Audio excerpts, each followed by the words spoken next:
Hello friends, welcome to CPM educare. CPM educare पर आप सभी का भरपूर स्वागत है। दोस्तों, आज की इस क्लास में हम लोग पढ़ेंगे past continuous tense. Complete past continuous tense देखेंगे, affirmative, negative, interrogative, interrogative and negative sentences, basic rules, पहचान विथ एग्जाम्पल। ठीक है, तो वीडियो को शुरू करने से पहले आप सभी से एक ही रिक्वेस्ट कि आप वीडियो को लाइक कर दें, अपने दोस्तों में ज़्यादा से ज़्यादा शेयर कर दें और चैनल पे नए आए हैं तो चैनल को सब्सक्राइब जरूर कर लें, बेल आइकन को भी प्रेस कर दें ताकि आने वाले वीडियोस की नोटिफिकेशंस आप सभी को सबसे पहले मिलती रहे। तो आइए शुरू करते हैं क्लास बिना किसी देरी के। तो पास्ट कंटिन्यूअस टेंस की पहचान क्या होगी? हिंदी वाक्य के अंत में रहा था, रही थी, रहे थे आदि शब्द आते हैं।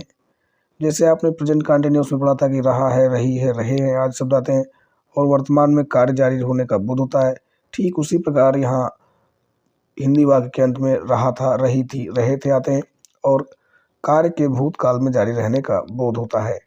जैसे मैं स्कूल जा रहा था, वह बाजार जा रहा था, बच्चे हंस रहे थे, किसान खेत जोत रहा था इत्यादि सेंटेंसेज आपके पास्ट कंटिन्यूअस में होते हैं और इनको ट्रांसलेट करने के रूल्स आपको मैं बताऊंगा, आप सभी जाने रहिए। पास्ट कंटिन्यूअस में हेल्पिंग वर्ब है वाज वर। ठीक, तो आप जो है सिंपल पास्ट में भी यूज ऑफ वाज वर पढ़े होंगे, तो आपको अच्छे से पता होगा कि किन किन सब्जेक्ट्स के साथ वाज का प्रयोग होता है, किन किन के साथ वर का प्रयोग होता है। फिर भी यहाँ पे देख लेते हैं rule first. I, he, she, it और singular number plus was plus first form of the verb plus ING plus object. He, she, it और सिंगुलर नंबर के अलावा आई के साथ भी हेल्पिंग वर्ब वाज का ही प्रयोग होगा। ठीक है, इस बात को आप विशेष रूप से ध्यान रखेंगे। और यहाँ पर प्रत्येक कॉन्टिन्यूस टेंस में, ठीक है, सेंटेंस किसी भी प्रकार के कॉन्टिन्यूस टेंस में हो तो वहाँ पर फर्स्ट फॉर्म में, वर्ब की फर्स्ट फॉर्म में आईएनजी को ऐड करते हैं। ठीक है, तो वर्ब की फर्स्ट फॉर्म में आईएनजी जोड़कर हम वहाँ पे वर्ब का प्रयोग करेंगे, मेन वर्ब का। उसके बाद में ऑब्जेक्ट या कॉम्प्लीमेंट आएगा। जैसे वह गीत गा रही थी, she was singing a song. मैं कविता याद कर रहा था, I was learning a poem. कल बारिश हो रही थी, इट वॉज रेनिंग यस्टरडे।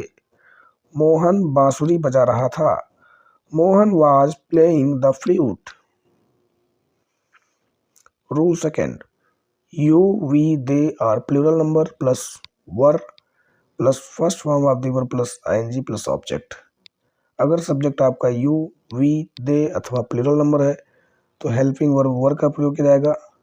ठीक है, प्लस वर्ब की फर्स्ट फॉर्म प्लस आईएनजी, यानी कि आईएनजी के साथ में वर्ब की फर्स्ट फॉर्म का प्रयोग करेंगे और उसके बाद ऑब्जेक्ट या कॉम्प्लीमेंट जो भी होगा उसको हम यूज करेंगे सेंटेंस को ट्रांसलेट करने के लिए। तो आइए एग्जांपल देखते हैं इसका। हम क्रिकेट खेल रहे थे, we were playing a cricket. वे मैदान में दौड़ रहे थे, they were running in the field. तुम सच बोल रहे थे, तो क्या हो जाएगा, you were speaking the truth. सच बोलने के लिए स्पीक द ट्रूथ आएगा, झूठ बोलने के लिए टेल ए लाई आएगा। इसको आप विशेष रूप से ध्यान रखेंगे। बच्चे स्कूल जा रहे थे, children were going to school. Amit और सुमित एक साथ खेल रहे थे। तो जब यहाँ पर दो नाउन जुड़े होंगे ना एंड से, तो ये हमेशा प्लूरल फॉर्म में इनके साथ वर्ब का प्रयोग होगा। ठीक है, एक से अधिक लोग हो गए तो ये प्लूरल हो गया, बहुवचन हो गया।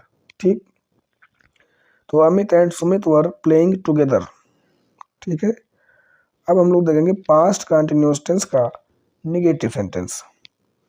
तो अभी हमने आपको बताया कि किन सब्जेक्ट के साथ वाज का प्रयोग होगा, किन के साथ वर का प्रयोग होगा।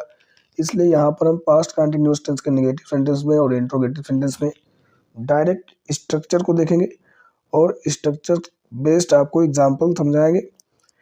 तो यहाँ पर आपका नेगेटिव सेंटेंस का स्ट्रक्चर है subject plus was were plus not plus first form of the verb plus ING plus object. ठीक है, जैसे कि प्रीवियस टेंसेस में आप लोग पढ़ते आए हैं, हेल्पिंग वर्ब के बाद नॉट लग जाता है नेगेटिव सेंटेंस में। ठीक है, बाकी सारे रूल्स सेम रहते हैं। तो आइए इसके एग्जांपल देखते हैं। मैं उस दिन स्कूल नहीं जा रहा था, तो I was not going to school that day. धोबी कपड़े नहीं धुल रहा था, the washerman was not washing the clothes. बच्चे शोर नहीं मचा रहे थे। The children were not making a noise. पक्षी आसमान में नहीं उड़ रहे थे। The birds were not flying in the sky. I hope आप सभी को अच्छे से समझ में आ रहा होगा। अब आइए देखते हैं पास्ट कंटिन्यूअस टेंस का इंट्रोगेटिव सेंटेंस। इंट्रोगेटिव सेंटेंस आप सभी को पता है दो तरह के होते हैं। एक तो ऐसे जिनकी शुरुआत क्या से हो रही होती है, अंग्रेजी में इनको yes no type interrogative sentence कहा जाता है। और दूसरे ऐसे जिसमें प्रश्नवाचक शब्द क्या कब कहाँ कैसे बीच में आते हैं, जिनको हम WH टाइप या question word type interrogative sentence कहते हैं। तो यहाँ पर जो ये WH लिखा हुआ है इसको आप बॉक्स में रख लीजिएगा। जब कभी वाक्य में प्रश्नवाचक शब्द बीच में आए होंगे तो इनका प्रयोग होगा, यानी कि उस पार्टिकुलर प्रश्नवाचक शब्द की अंग्रेजी लिखी जाएगी। नहीं तो अगर आपका yes no type interrogative sentence है जिसकी शुरुआत क्या से हो रही है हिंदी में, तो फिर वहाँ पर सब्जेक्ट के अकॉर्डिंग वाज या वर का प्रयोग सबसे पहले करेंगे, फिर सब्जेक्ट आएगा, उसके बाद में मेन वर्ब आएगी ING के साथ, फिर ऑब्जेक्ट या कॉम्प्लीमेंट आएगा, उसके बाद में सबसे अंत में क्वेश्चन मार्क लगाना नहीं भूलेंगे इंट्रोगेटिव सेंटेंस में। इस बात को आप विशेष रूप से ध्यान रखिएगा। यही नहीं बल्कि आपके पंक्चुएशन वाले चैप्टर में भी काम आएगा। क्लास 10th के बोर्ड एग्जाम में 1 या 2 नंबर का पूछा जाता है, जिसमें आपको पंक्चुएशन यानी कि कहाँ पे कौन सा लेटर कैपिटल होगा, कहाँ पे कॉमा लगता है, कहाँ पे फुल स्टॉप लगता है, कहाँ पे क्वेश्चन मार्क लगता है, ये चीज़ें आपसे पूछी जाती है और ये बहुत महत्वपूर्ण बात भी होती है। ठीक है, अगर आप इंट्रोगेटिव सेंटेंस में क्वेश्चन मार्क नहीं लगाएंगे तो अधूरा अधूरा सा रहेगा। वो तभी कंप्लीट होगा जब आप उसमें क्वेश्चन मार्क लगाएंगे। इस बात का आप विशेष ध्यान रखिएगा। एग्जाम्पल देखते हैं। क्या वह पत्र लिख रही थी? Was she writing a letter? क्या बच्चे मैदान में खेल रहे थे? Were the children playing in the ground? तुम वहाँ क्या कर रहे थे? देखिए यहाँ पर क्या जो शब्द है प्रश्नवाचक शब्द बीच में आ गया। वही क्या शुरुआत में आ रहा था तो व्हाट नहीं लिख रहे थे, लेकिन जब बीच में आ गया तो इसकी अंग्रेजी व्हाट लिखी जाएगी सबसे पहले। What were you doing there? Mohan परसों कहाँ जा रहा था? Where was Mohan going the day before yesterday? परसों की इंग्लिश क्या हो जाएगी? The day before yesterday. ये बीते हुए परसों की इंग्लिश है और आने वाले परसों की इंग्लिश हो जाएगी द डे आफ्टर टुमारो। ठीक है, तो ये थे आपके इंट्रोगेटिव सेंटेंस के कुछ एग्जाम्पल। अब आइए हम लोग प्रैक्टिस करेंगे, जिसमें अफर्मेटिव, नेगेटिव और इंट्रोगेटिव सेंटेंस मिक्स करके मैं लाया हूँ आप सभी के लिए। पहला वाक्य, वे मेरा इंतजार कर रहे थे। They were waiting for me. हमेशा ध्यान रखेंगे वेट के साथ प्रीपोजिशन फॉर का प्रयोग किया जाता है। ठीक है, वे मेरा इंतजार कर रहे थे, they were waiting for me. मैं तुम्हारा इंतजार कर रहा था, I was waiting for you. ठीक है, वह मेरा इंतजार कर रही थी, सी वॉज वेटिंग फॉर मी। ठीक है, तो ऐसे और कई सारे एग्जाम्पल आप लोग प्रैक्टिस कर लीजिएगा। हम अपनी पढ़ाई पर ध्यान दे रहे थे। हम अपनी पढ़ाई पर ध्यान दे रहे थे। We were paying attention to our studies. मैं अपने दोस्तों के साथ क्रिकेट खेल रहा था। I was playing cricket with my friends. वह पुस्तक नहीं पढ़ रही थी, she was not reading the book. वह फुटबॉल नहीं खेल रहा था, he was not playing the football. Next, वह मुझे सलाह नहीं दे रहा था, he was not advising me.